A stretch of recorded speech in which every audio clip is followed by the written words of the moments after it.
दे हूँ कस नहीं कीती, दे हूँ कस नहीं कीती, दामन साडे चस नहीं कीती, वे मंगते ज्यादा थक गए हैं, देवन वाले बस नहीं कीती। कहो नहीं दे हर हर कोने दा बन पुजदे हाल मदीने विच, मसकीन गरीब फकीरें दी हे बकरी बाल मदीने विच। असां दर दर दिकड़े ओ क्यों काओ साडा हे लजपाल मदीने विच, जंदी ज़फर के थई ना गाल बने हुंदी बनदी ए गाल मदीने विच। कई बार जमीन आसमान रलाओ वद आखिर बेशक दिल वेंदे, ए ढेर वसी अर्श कनो हर कैद कनो निकल वेंदे। एक दर दर दाना हेल का कर ए दर दर पिनान ते हेल वेंदे। एको घेन वंज ज़फर मदीने विच, जिथा मंगण तो पहले मिल वेंदे।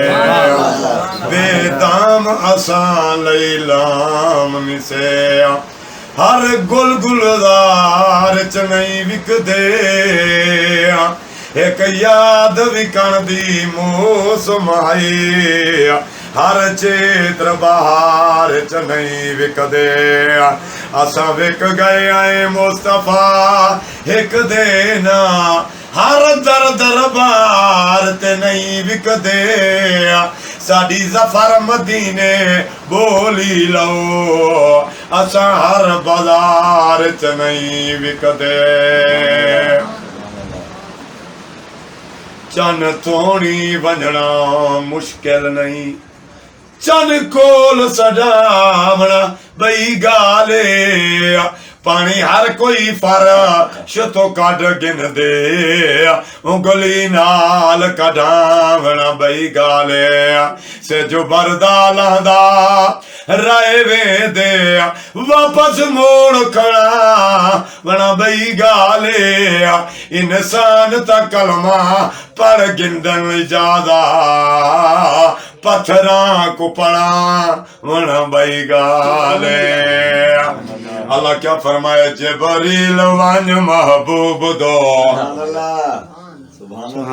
जबरील वन महबूब दो, जलती जगह हुने घिनते आ, हुने घिनते आ। शौबाद बन परवाज दा, शौबाद बन परवाज दा एक पल नाला हुने घिनते आ, हुने घिनते आ। जबरील वन महबूब दो, जलती जगह हुने घिनते आ, हुने घिनते आ। अल्लाह ने क्या फरमाए, गुजरे न पल, गुजरे न पल, पल वे तो अल्लाह आज आज रहे थी वे न कल। कल को सुना ए जी अकल, कल विच रहे कल दी शकल, आराम विच ना पाखलल वनई जगह मदनी मिठल। नूरी तान पेरे ते मल, महबूब दी ततहीर दा कर हक अदा हुने गिनते आ। जबरील वन महबूब दो, चलती